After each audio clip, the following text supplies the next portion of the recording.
pag meron kang vision, meron kang sinimulan, May nakikita kang natakbong oras.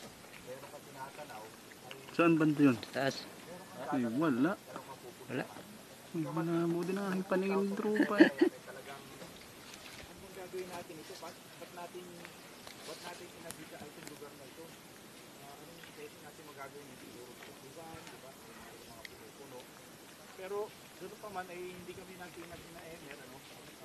Meron. Kami pinagdaanan ito, itong lugar na Gandang umaga mga idol. daming pagsubok. Naririyan na yung mga hindi pinatuloy yung school. So, Dito po kami sa landfill sa aming lugar. Tuwing birthday po na aming butihing mayor, lahat po yun ay kami po ay sama-samang nagtatanim. nalampasan, no? Bilang At po tayo, bulat-bulat, nakikita natin na yung plano niya, para ganahan naman, paparami ng puno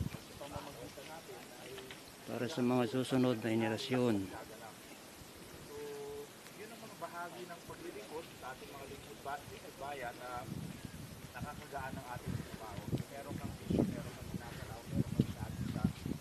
Sa araw-araw na lumilipas na magtatrabaho ka, pumapasok ka sa pamamahalaan, alam mo yung ginagawa mo ay may kabuluhan na hindi ito yung parang makarakot lamang, isang araw, Lunes na naman, di ba, Biyernes na naman, Berna naman, di ba? Isipin mo, sinasabi ko nga, ito na yung pinakamatagal na term namin ni Meg na pinanungkulan dahil alam ko sa susunod na taon, alam ko sa eleksyon na naman sa isang taon pala, isang taon pa dahil sa hirap ng dinahanas natin sa mga pagsubok ng COVID na yan, mga paglumalal na yan, lahat na medicine natin, contact tracing, sa haba at sa hirap na pinagdadaan natin, talagang parang yung lahat, bawat araw lumipas, talagang parang astaryo.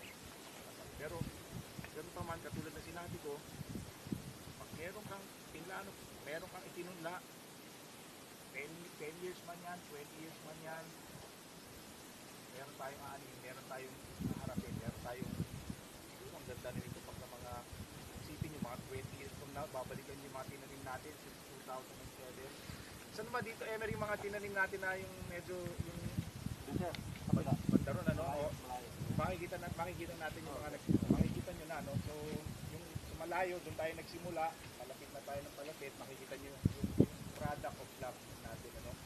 So, muli, maraming salamat at ito ay, yung buhay natin dito ay journey, ano? Journey lang, ang mananatili lang sa atin dito ay itong mga tinanim natin, tayo ay pa. Yung mga puno, ang lugar na to ay para sa mga salinlahi natin. Isipin nila, siguro mga 10-20 years now. Ang ganda naman ang naisip ng mga kasamahan natin dito sa pamahalaan. Ang ganda naman naisip ng mga taga-Abra. At dito ang kanilang magawa. So makikita na lang nila, hindi na tayo maaalala, wala na tayong mga picture, hindi na tayo talaga nagpapalagay ng mga picture, mga rebulto. Makikita na lang nila, mga anak-anak natin, mga apo natin, makikita nila natin ngayon sa mga 20 years, 30 years, 40, 50 years, mabubuhay na tayo sa pagmamagitan. Sana yung ating mga kaluluwa, tayo mga lumipas na, nandiyan sa mga puno, dyan na tayo mahahanap. Yung mga tinanim nyo, yun ang hahanapin nyo. Pag nasa langit-langit na kayo, dyan kayo pupunta sa mga puno-puno. Dyan kayo mamumuhay, no? So, isa pang mensahe gusto kong may parating. Darating na naman tayo sa punto ng bagyuhan, di ba, mga bahaan. Parati kong sinasabi, hihinayang ako parati dahil ang laki ng ginagastos natin sa mga gabyon, sa mga fuel, sa mga equipment, sa mga per-time na heavy equipment operator. Ang sagot niyan, ito lang yung pagpupunla napakamura, napakatipid, walang gastos, no? Pamirienda lang sa inyo after. Pero ito yung sagot yan. Hindi na tayo mamumroblema sa mga gabyon, hindi na tayo mamumroblema sa mga fuel. Sa katunayan nga, ayaw kong gumastos talaga sa mga fuel na yan, ayaw din ng mga ating guys. Ay gumastos dyan, mga seedlings na lang. Anin natin yung armado, ang laki hinihingi, milyon para sa pagre-rechannel. Isipin mo para sa mga fuel. Sabi ko sa kanya, bibigyan ko siya 1 milyon na seedling ang bibigay ko sa inyo.